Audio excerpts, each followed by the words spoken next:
tal? Sean bienvenidos a su programa El Análisis de la Noticia a la Medida. Siempre es un honor poderles acompañar en este espacio e informarle de 3 temas destacados que tenemos para ustedes. Por supuesto, en el análisis me acompaña mi compañero de fórmula, Fernando Prera. ¿Cómo estás, Fernando? Buenas noches. Hola, ¿qué tal, Sandy? La mejor de las noches. Como siempre, es un gusto saludarte y, por supuesto, estar ya con este programa pensado para usted, haciéndolo a la medida.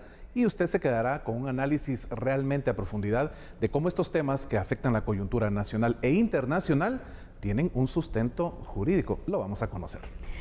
Así es que los temas que tenemos preparados está la situación de la vacunación a menores de edad. También hablaremos sobre un tribunal especial para sancionar, para poder decidir la situación entre Rusia y Ucrania. Y por supuesto, uno de los temas nacionales del día, el segundo caso por el cual queda ligado a proceso José Rubén Zamora. Este será uno de los temas con el que estaremos arrancando. A nivel internacional también hay muchísima información. Andrés, ¿cómo estás? Bienvenido.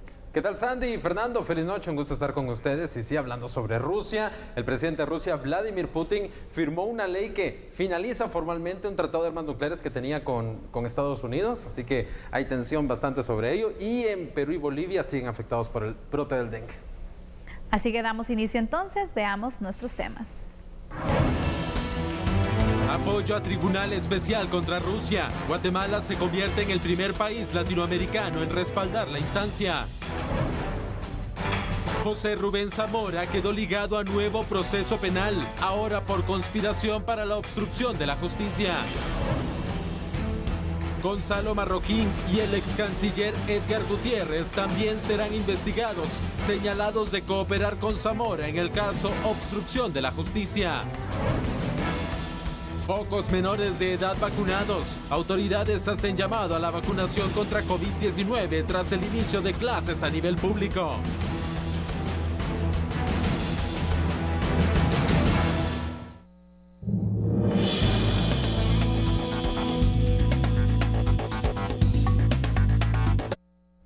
Y bueno, hablemos de este caso penal porque José Rubén Zamora Marroquín enfrentará un segundo proceso penal. Un juez resolvió procesarlo y hacerlo por los delitos de conspiración para la obstrucción a la justicia. El juez Jamie Bremer aceptó la solicitud de la Fiscalía Especial contra la Impunidad del Ministerio Público que el empresario y director del periódico, José Rubén Zamora Marroquín, quedara en prisión preventiva y sea investigado por conspirar para obstruir una investigación por lavado de dinero. A criterio de Bremer, la grabación de una conversación y la presencia del sindicado en la reunión son indicios suficientes que le hacen creer sobre la comisión de un hecho constitutivo de delito. Y bajo esa probabilidad considera el juzgador que lo apropiado sería dictar autoprocesamiento en contra de usted, ingeniero José Rubén Zamora Marroquín, por la posible comisión del delito de conspiración para la obstrucción de justicia, peligro latente que se pudieran comportar o influir en ellos para que se comportaran de manera desvalorante. En estas son las ideas del juzgador al hacer ese análisis de que no se pueden desvanecer en este momento tanto el peligro de fuga como el peligro de obstaculización, considera acudir a lo que la doctrina determina como la última ratio, que es dictar como medida de coerción, lo que para el efecto establece el artículo 259 del Código Procesal Penal, que es dictar auto de prisión preventiva en contra de usted, don José Rubén Zamora Marroquín. En este proceso, la exgerente financiero Flora Silva y el abogado Mario Castañeda aceptaron su culpabilidad por la vía de la aceptación de cargos. El 26 de mayo se entregará la investigación final de este nuevo caso y el 12 de junio se discutirá si José Rubén Zamora Marroquín podría enfrentar un juicio por conspiración para obstruir la justicia. Y bueno, el juez también resolvió que colaboradores de José Rubén Zamora Marroquín sean investigados a petición de la FESI. La fiscal del caso Conspiración para obstruir la justicia, Cintia Monterroso, le pidió al juez décimo penal Jamie Bremer que sean investigados Gonzalo Marroquín Godoy, Edgar Gutiérrez y otros colaboradores del medio de comunicación El Periódico. Por lo tanto, solicito, honorable juzgador, que se certifique lo conducente por el delito de obstrucción de justicia, en virtud de que, posiblemente, se ha intentado amenazar o coaccionar a los miembros del organismo judicial, Ministerio Público, auxiliares de la Administración de Justicia y demás sujetos procesales, entiéndase, denunciante y querellante, afectando su integridad física, el honor, principalmente, o los bienes de estos, con el fin de influir en su comportamiento o obstaculizar el cumplimiento de sus funciones de la investigación y persecución penal de los delitos comprendidos en la presente ley. Esto, obviamente, el señor José Rubén Zamora Marroquín no lo podría realizar solo. Es tesis de esta Fiscalía que para poder realizar esto se ha apoyado de las personas que ya anteriormente indiqué y que repito sus nombres: Edgar Gutiérrez, Gerson Ortiz, Julia Corado, Gonzalo Marroquín Godoy, Cristian Bélix, Alexander Valdés, Ronnie Ríos y Denis Aguilar. El juzgador Bremer resolvió con lugar la petición de la FECI que sean investigados Gonzalo Marroquín Godoy, Edgar Gutiérrez y otros colaboradores. El periodista se aparta en su responsabilidad o en su labor de comunicar lo que está pasando y ya incurre en actos que pueden ser positivos de delitos, pues evidentemente también su responsabilidad es correcta. Entonces, pensar que el ente investigador me esté utilizando procesalmente, tengo la responsabilidad de resolver lo que está planteando el ente investigador. Tengo la responsabilidad ante lo que me ha puesto a la vista, que son extractos de publicación, de no considerar si es delito o no, pero sí ordenar que si hay la comisión de un tipo penal porque se está afectando maliciosamente a fiscales, a operadores de justicia, jueces, magistrados o imputados o cualquier otra persona que pueda ser sujeto procesal ante una causa, pues que se investigue. Pero la única responsabilidad que puedo tener yo es de viabilizar lo que el propio Ministerio Público me está diciendo en una audiencia o que me está poniendo a mi conocimiento. Entonces considera el juzgador que en ese orden de ideas, pues de lo que ha manifestado el Ministerio Público y con las publicaciones que ha puesto a la vista del juzgador y con el audio de esta audiencia, precisamente en la parte donde hace la locución, la representación del Ministerio Público, que se certifique lo conducente en contra de quien resulte responsable por la posible comisión de algún ilícito según lo manifestado por parte del Ministerio Público. El nombre de Manfredo Marroquín también fue expuesto por la fiscal Cintia Monterroso durante la audiencia en la cual se sugiere que habría una investigación abierta. Y lo interesante del señor Manfredo Marroquín es que él, según obra en otra investigación, es el personero de Acción Ciudadana. Habrá que ver si de Aldea Global ha recibido o entregado dinero a Acción Ciudadana, porque de mi experiencia ni un solo anuncio de Acción Ciudadana existe. Sin embargo, podrían haber manejos de dinero. Habría que investigar eso. Hay mucho trabajo por hacer. Escuchábamos el resumen de esta audiencia que se desarrolló donde se ligó a proceso a José Rubén Zamora. Vamos con unos detalles informativos para ampliar un poco más sobre este caso y que ustedes conozcan algunos pormenores sobre el proceso judicial. Ha sido el juez 10º penal que decidió ligar a proceso penal al director del periódico, José Rubén Zamora Marroquín, en el caso denominado conspiración para obstruir la justicia. La decisión la tomó el juez luego de escuchar la acusación de la Fiscalía Especial contra la Impunidad. El juez consideró que existen suficientes indicios para que sea ligado a proceso, en este caso por el delito de conspiración para la obstrucción a la justicia. Este es un segundo expediente judicial en el que se encuentran indicios para ligar a Zamora. Continuando con la información y hablando un poco de la investigación, el director del medio impreso, según esta investigación, la exgerente del mismo y 2 abogados penalistas acordaron ejecutar una estrategia comercial para ocultar la procedencia de 200,000 quetzales que recibió Zamora de una empresa de cartón. Por este caso, uno de los abogados, Mario Castañeda, aceptó los cargos, al igual que Flora Silva. Ambos recibieron condena, además del beneficio de conmutar la pena, mientras que el abogado Montoya fue declarado en rebeldía. Recordemos que tanto Mario Castañeda como Flora Silva, ellos pues fueron procesados bajo un procedimiento abreviado en la Ley de Aceptación de Cargos, que dentro de esto también pues se tiene que comprobar que pueden ellos otorgar o poder dar información que aporte en el caso para poder entrar en esta ley y de esta forma aceptar entonces los cargos por los cuales se les está acusando. Vamos a tener, Fernando, para este espacio una entrevista para poder analizar el tema sabiendo que hay pues algunas personas, algunas organizaciones que han estado siguiendo de fondo también este caso, así que presentamos a nuestro entrevistado. Claro que sí, Sandy, es un gusto tener en esta noche acá en A la Medida al licenciado Méndez Ruiz, Ricardo Méndez Ruiz, presidente y fundador de la Fundación contra el Terrorismo. Licenciado, buenas noches, gracias por acompañarnos acá en A la Medida. Buenas noches, muchas gracias a ustedes por la invitación. Pues vemos que justamente un segundo proceso penal es el que enfrenta entonces el sindicado en este caso. Quisiéramos que usted, con la experiencia de todos los hechos que se han ya acumulado, pudiera comentarnos cómo está la situación. Sí, cómo no. Creo que es importante que el pueblo de Guatemala e incluso de manera internacional se conozcan los pormenores de este caso tan importante.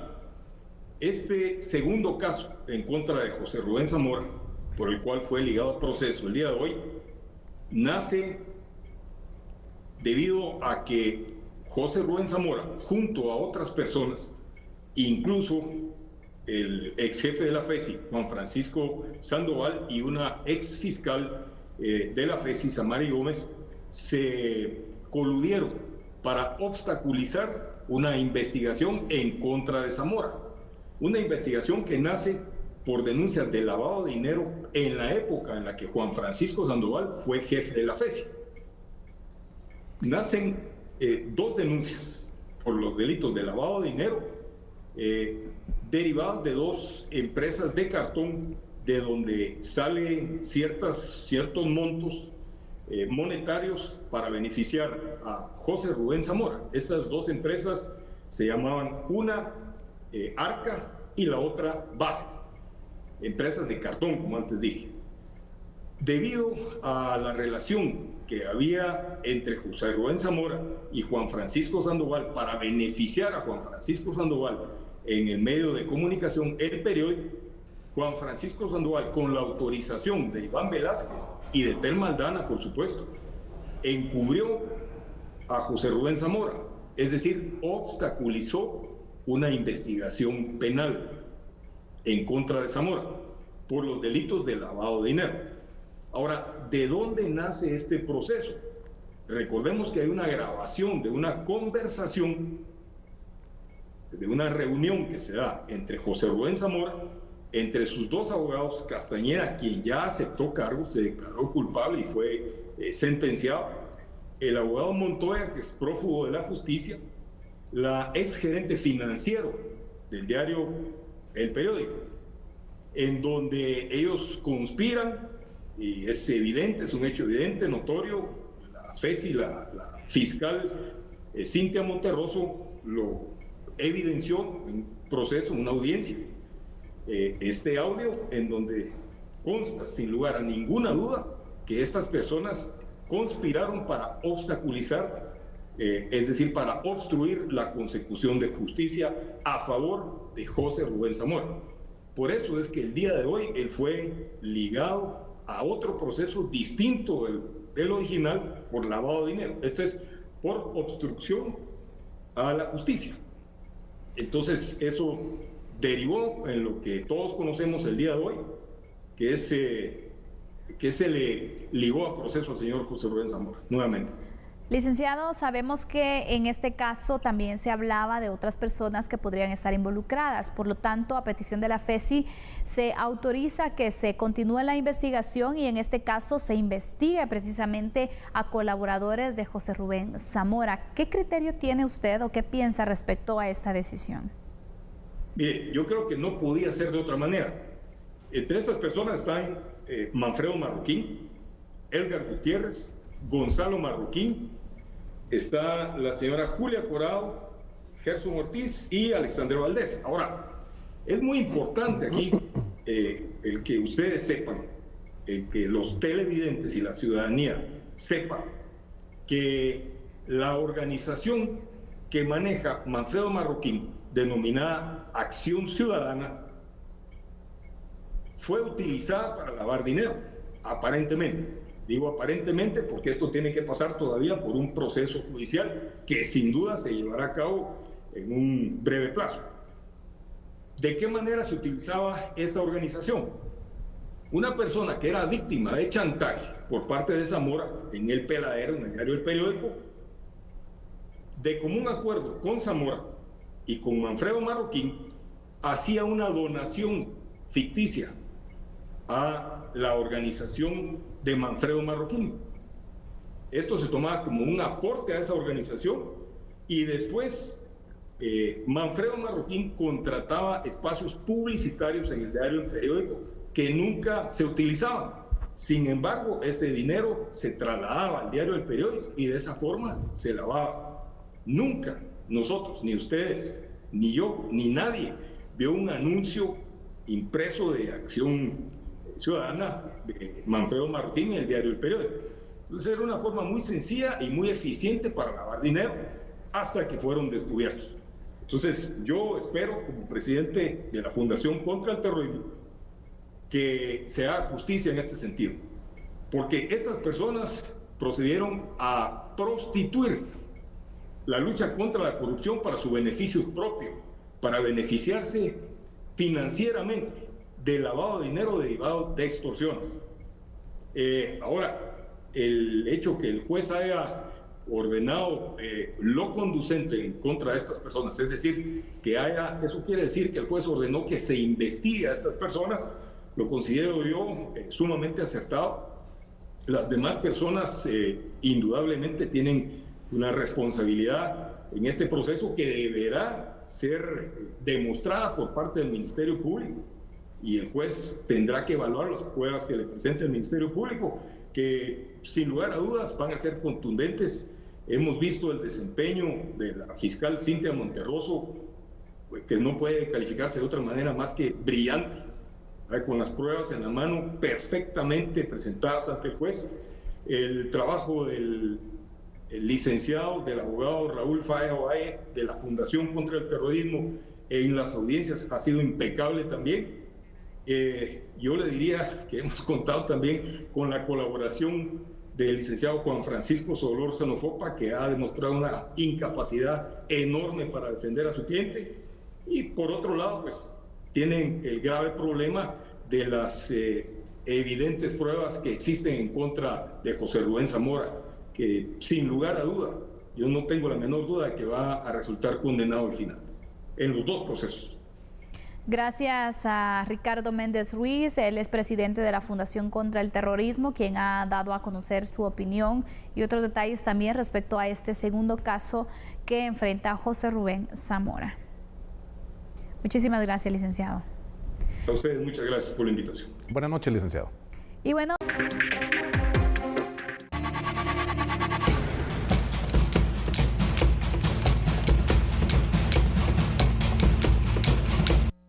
Guatemala se ha convertido en el primer país latinoamericano en respaldar un tribunal especial que juzga a Rusia por la invasión a Ucrania.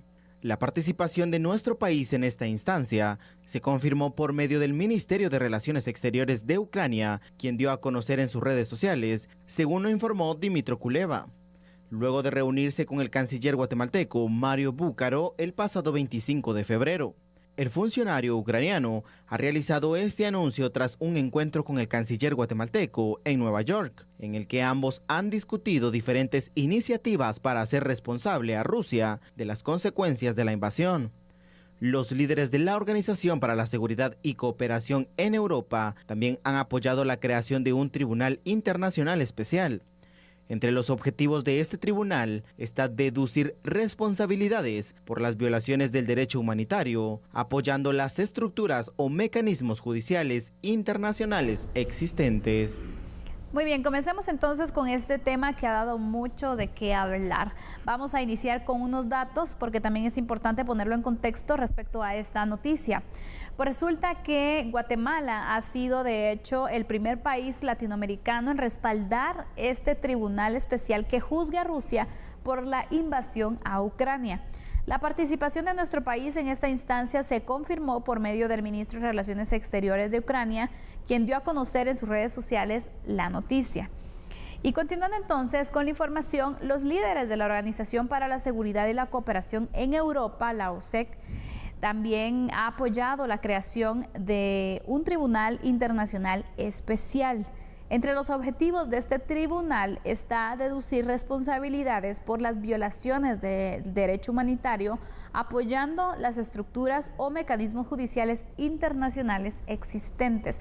Este es el objetivo entonces del Tribunal Especial, porque cuando surge la noticia, Fernando, pues las dudas venían, ¿no? Bueno, ¿cómo así que vamos a juzgar a Rusia? ¿En qué consiste realmente? ¿Va a ser un proceso recordemos que no es tanto un proceso judicial, claro, o cuando hablamos de un tribunal lo solemos asociar, pero ya es un tema más de apoyo precisamente para buscar entonces de alguna forma sanciones o poder entonces deducir esa responsabilidad que se ha tenido, los daños que se han provocado a raíz de esta guerra que se ha iniciado, que ha iniciado Rusia contra Ucrania. Claro, realmente es una unificación de criterios en donde varios países pues simple y sencillamente van en una misma línea de pensamiento en función de condenar el hecho que se es atribuido en un 100% a Rusia en cuanto a haber afectado la soberanía territorial de Ucrania. Vemos que este Tribunal Internacional, OSCE, tiene por objetivo principal la defensa del derecho humanitario. ¿Qué significa esto? Cuando hablamos de derechos humanos, ¿verdad? Estamos hablando de esa alta jerarquía del conjunto de normas que están precisamente creadas, ratificadas y aceptadas por estados para velar por la integridad, por la vida de las personas que habitan en cada uno de los estados firmantes. Entonces, al haberse dado esa violenta reacción y accionar en contra de el bien jurídico tutelado más importante de los ciudadanos ucranianos, que es la vida, y ojo, no solo ciudadanos. Recuérdese que el ciudadano es quien tiene 18 años para arriba. Pero ¿qué sucede con todos esos niños, con todas esas niñas que están viviendo los horrores de la guerra?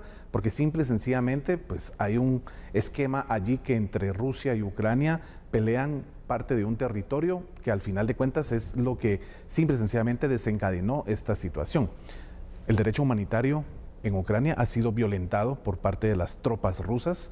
Realmente los corredores humanitarios que se habían permitido crear y defender, no afectar desde el inicio de la guerra, pues realmente fue algo violentado por la Federación Rusa, y esto es lo que ha conllevado a todos estos países que internacionalmente pues emiten esta resolución de condena en contra del actuar de Rusia contra Ucrania.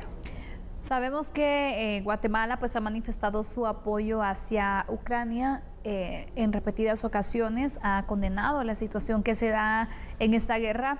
Pero ¿cómo ves el punto que Guatemala sea uno de los primeros países latinoamericanos en decir sí lo apoyo? Mientras que el resto, probablemente muchos países latinoamericanos lo van a hacer, pero en este momento es un tema de análisis todavía. Claro, están en una etapa de análisis. Sin embargo, recordemos que Guatemala fue el primer país en visitar, a nivel de Latinoamérica, en visitar al presidente ucraniano para manifestarle, pues en primer lugar, ¿verdad?, ese sentir del pueblo guatemalteco por lo que estaba viviendo el pueblo ucraniano. Esa visita que el presidente de la República de Guatemala, el doctor Alejandro Yamatei, realiza a Ucrania, directamente al presidente Volodymyr Zelensky, pues permite abrir una agenda bilateral en donde ambos países pudieron intercambiar información, uno, dándole su apoyo y ese entendimiento de un pueblo hacia otro en cuanto a los horrores que estaban viviendo. Y el otro, pues le permitió hacer una catarsis realmente, contándole qué era lo que estaba aconteciendo en ese territorio tan lesionado por la invasión rusa.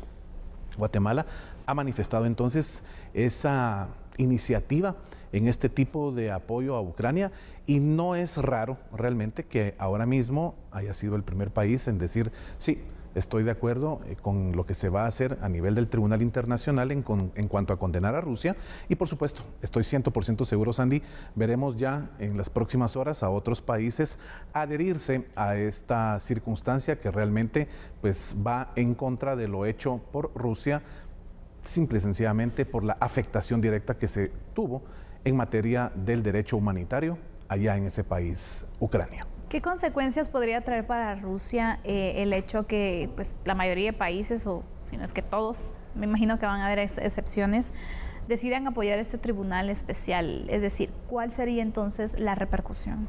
Bueno, acá obviamente lo que tenemos que esperar, porque no podemos adelantarnos a emitir una opinión con base en que estamos suponiendo que se van a dar reacciones de otros países, y por supuesto estoy seguro que habrá países de primer mundo, potencias económicas, potencias militares, que van a decir sí, apoyamos esta condena a Rusia, pero adelantarnos a pensar que esto suceda sería pues realmente una aventura un tanto delicada.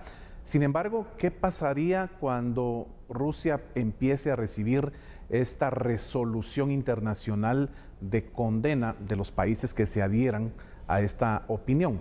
Simple y sencillamente habrá que analizar, uno, los aspectos de intercambio económico que pueda tener Rusia con los países que emitan esa condena. Dos, hay que entender que Rusia, en esa extensa territorialidad que le caracteriza, pues realmente es una potencia de primer mundo en cuanto a que tiene dominado mucho del mercado del tema de gas, el tema de energía, a países que están alrededor de ella. Entonces, a ver si el tema de que un país de aquí a la vecindad me dice a mí que estoy haciendo mal, simplemente a Vladimir Putin no le interesa y diga, bueno, pues están en libertad de hacerlo, y él continúe con su actuar. Sin embargo, creo que el punto es elemental, esperar cuáles son los países que van a adherirse a esta resolución internacional de condena en contra de la actuación de Rusia, y ya con base en eso poder establecer cuáles van a ser los mecanismos pues, económicos sobre todo, ¿verdad? Que puedan realmente afectar el intercambio comercial de Rusia con los países que puedan emitir esta resolución. Así que hay gran expectativa respecto a este tribunal especial que se pueda apoyar por parte de los países, y pues ya sabemos que hay interés en varios países latinoamericanos en poderlo apoyar, pero de momento Guatemala ha sido el primero en decir sí, apoyamos esta decisión. Y bueno, se ha dado por medio de un encuentro entre nuestro ministro de Relaciones Exteriores y el ministro de Relaciones Exteriores de Ucrania. Así es. Este encuentro fue en Estados Unidos, en Nueva York específicamente, y bueno, se dio a conocer por medio de la noticia lanzada en redes sociales del canciller, del ministro de Relaciones Exteriores de Ucrania. Cerramos así este tema.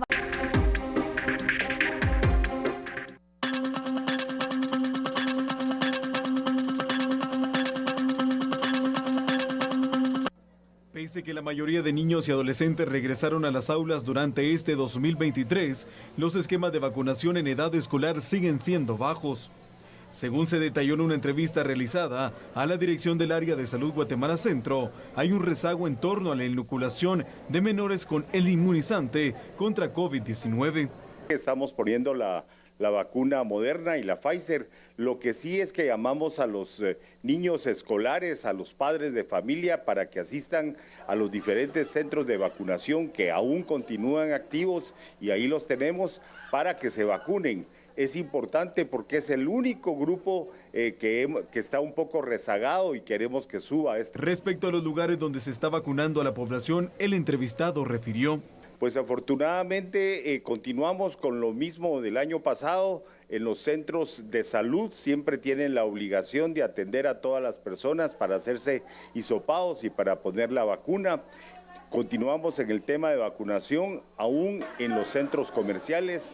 En el Mariscal Zavala, ahí tanto se vacuna como se hacen pruebas de hisopados. Así que centros para que acudan están los tradicionales. Según las estadísticas de vacunación en menores de 6 a 11 años en el departamento de Guatemala, de 110.064 que es el objetivo de vacunar, únicamente 47.558 han recibido al menos una dosis, 18.704 con segunda dosis y únicamente 2 con la primera dosis de refuerzo.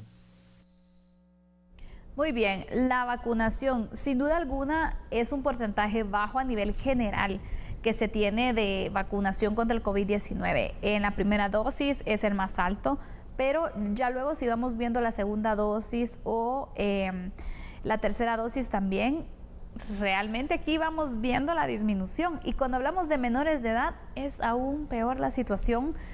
Entonces, el punto es que recordemos, el COVID-19 sigue entre nosotros.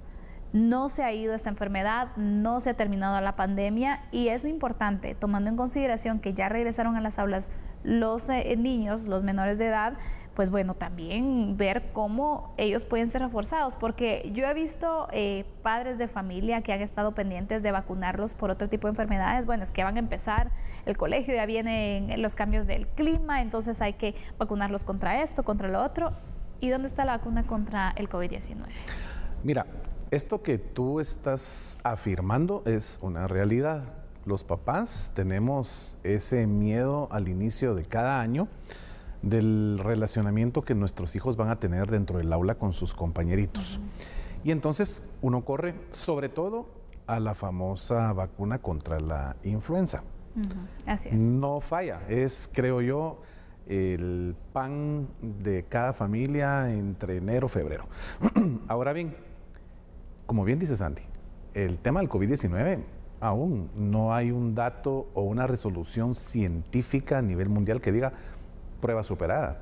Esto continúa en medio de la humanidad y no hay país que realmente pueda decir me he escapado al contagio y que mis habitantes pues, no hayan sufrido este problema de salud. ¿Por qué los niños no tienen realmente una alta incidencia en el tema de la vacuna? Es decisión de los papás. Ahí es donde radica el por qué está sucediendo esto. Y creo yo que se nos va olvidando y somos un pueblo que se caracteriza porque se nos olvida muy rápido las cosas. El COVID-19 realmente se llevó vidas muy importantes en nuestro país. Todos, o por lo menos creo yo, la mayoría de los que estamos hoy reunidos acá, usted en su casa y nosotros acá en el estudio de A la Medida, conocemos a más de alguien cercano, ya sea un familiar o un amigo a quien pues, le hemos dado nuestra amistad por mucho tiempo, que sufrió la pérdida de un ser amado por el COVID. El análisis es que, simple y sencillamente, Sandy, aquella primera cepa, ¿te recuerdas? La Delta, era criminal y fue la que lastimosamente se llevó a muchos guatemaltecos. Con la evolución de esta cepa, pues después vinieron otras y hoy tenemos como predominante a la Omicron. Y como Omicron realmente es una enfermedad que le pega al adulto o le pega incluso a los niños y no pasan más de 2 días con ciertas molestias como una fiebre, tos, y al tercer día ya sabes que vas en proceso de recuperación y lo sientes bastante fuerte, el tema de recuperarte. Entonces estamos como ya muy tranquilos y no, si le pega a los niños les pega como una gripe. Miren, acá solo los que trabajan en el área de medicina, los expertos en el manejo de medicamentos contra esta enfermedad pueden darnos una cátedra de si realmente esta cepa que hoy tenemos, Omicron, pueda evolucionar nuevamente a una que sea otra vez de esa categoría letal. Y entonces, ¿qué va a suceder? Nuestros seres más amados, los niños, son los que primero pueden sufrir las consecuencias de una mala decisión, Sandy, de una mala decisión, porque es cosa de nosotros los padres de no llevar a los chiquitines a inocularse. Y recordemos que surgen nuevas variantes también. Algunas han sido suaves, otras también son más fuertes, entonces también hay que estar pendientes de esta situación, monitorear. Recordemos que en los establecimientos educativos, por más que se quiera evitar el contacto o que utilicen mascarilla, ahora el uso de la mascarilla es voluntario, 1.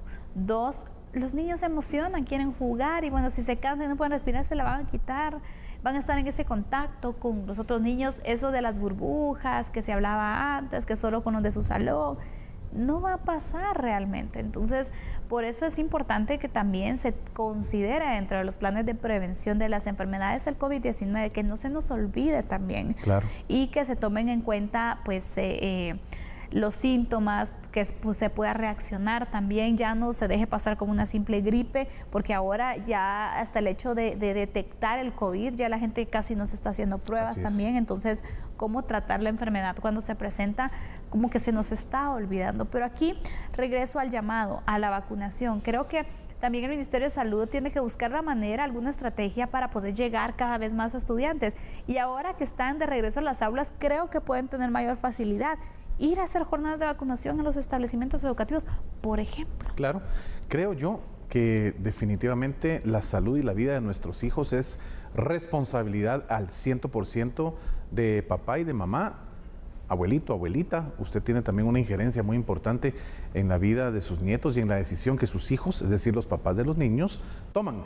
Entonces considero que es muy bueno que puedan hacer esa reunión, ese círculo de una charla, una plática entre la familia para determinar que si se les vacuna contra lo que pueda venir. O sea, si imagínense que hubiera sarampión, imagínense que tuviéramos ahorita algún esquema serio de gripes y entonces la influenza viene y usted lo primero que quiere es ir a vacunarlo. ¿Por qué no contra el COVID también? Si al final hoy esa vacuna bivalente que está en Guatemala es de las mejores a nivel del mundo, hay que aprovecharlo.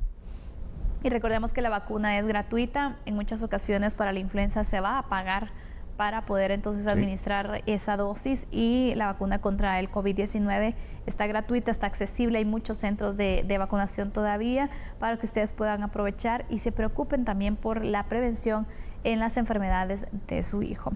Cerramos así este análisis haciendo el llamado a la vacunación, por supuesto. Fernando, te despido, nos vemos mañana para seguir analizando los temas destacados en este programa. Claro que sí, Sandy, la mejor de las noches, que descanses, amigo y amiga. Gracias por permitirnos hacer este análisis acompañado de usted. Antes de irnos a la pausa, ¿qué le parece si conocemos otras noticias? Resulta que CEGEPLAN arrancó con una serie de talleres que formularán los lineamientos de planificación para la transición de gobierno. La misma ley orgánica del presupuesto y su reglamento lo establece y dice en el artículo 3 y 4 del reglamento que son las unidades de planificación las que deben de sistematizar toda la información para dar cuenta por gestión por resultados cómo se ha cumplido con las metas y para que esta evaluación de la política general de gobierno retroalimente el ciclo de política pública y pueda en el presupuesto 2024 que se empieza a elaborar ahora con estos talleres de planificación. Recordemos que antes de la elaboración del presupuesto en julio, cuando ya Finanzas empieza a liderar, hay un proceso de planificación que la ley establece y es este proceso de planificación operativa anual, POA, y planificación operativa multianual, que es 2024-2027. Si se dan cuenta, este periodo de multianualidad estamos planificando ya las acciones que deberían de realizarse en el siguiente gobierno y que quedan a consideración. El sistema de planificación se divide en 4 fases que incluyen la verificación y cumplimiento de las metas de gobierno y los desafíos a futuro. Coordinar una red de planificación para el intercambio de buenas prácticas, gestión de los planes operativos anuales, entre otros. Una misión del Fondo Monetario Internacional visitó el Banco de Guatemala para dar seguimiento al desarrollo económico nacional. Es una visita de seguimiento. El fondo estuvo aquí en diciembre del año pasado. Como ustedes saben, el Fondo Monetario básicamente lo que promueve la estabilidad financiera de los diferentes países. En este caso, pues nos toca la revisión del capítulo 4 en Guatemala. En esta reunión estuvo el señor ministro de Finanzas, Edwin Martínez, nos acompañó el señor superintendente de bancos, licenciado Saulo de León, y estuvieron los equipos pues del Banco de Guatemala, así como el equipo de la misión del Fondo Monetario. Esta visita es sumamente importante, ya que es en seguimiento también a la mejora que nos dio la Agencia de Calificación de Riesgos Fitch las semanas anteriores. Próximamente viene la calificadora Standard & Poor's y después Moody's. Esta visita del fondo, que el año pasado tuvo un resultado favorable, ahora vienen de alguna manera a verificar que todo lo que ofrecimos nosotros se haya cumplido. Se espera que en mayo el FMI brinde un resultado de la visita y aspectos de seguimiento sobre el clima económico de Guatemala. Bueno, del calendario que nos pasaron, el reporte final, entiendo, sería finales de mayo, pero sí vamos a tener algunas Semanas Santas un borrador el cual vamos a discutir para que la redacción de alguna manera sea consensuada entre las partes. Asimismo, el FMI contempla reuniones con tanques de pensamiento y entidades empresariales.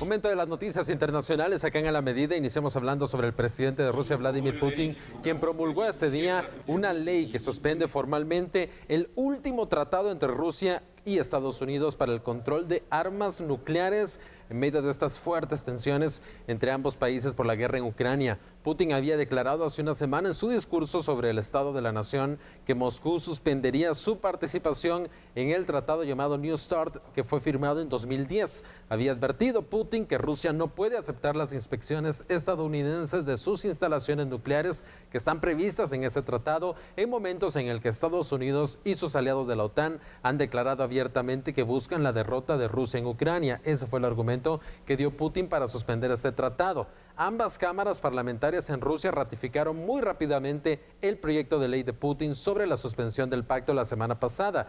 Y este martes Putin lo firmó con efecto inmediato. El documento dice que corresponde únicamente al presidente de Rusia decidir si su país puede regresar a este pacto. El Ministerio de Asuntos Exteriores de Rusia dijo que su país respetará los límites de armas nucleares establecidos en el tratado y que seguirá notificando a Estados Unidos sobre sus lanzamientos de prueba de misiles balísticos. Funcionarios estadounidenses han dicho que no han visto evidencia de que Rusia esté, por lo menos hasta el momento, incumpliendo con el tratado. Un tratado, el New START, que limita el despliegue de ojivas nucleares a un máximo de 1.550, el máximo de ojivas nucleares que pueden tener tanto Rusia como Estados Unidos, y también limita el número de misiles y bombarderos, 700 únicamente para cada país, y el acuerdo incluye inspecciones para verificar su cumplimiento, acuerdo entonces del cual Putin ya decidió salirse. Sin embargo, Rusia dice que van a seguir cumpliendo lo que dice el acuerdo. La atención va a estar cuando toque renegociarlo o qué va a pasar entonces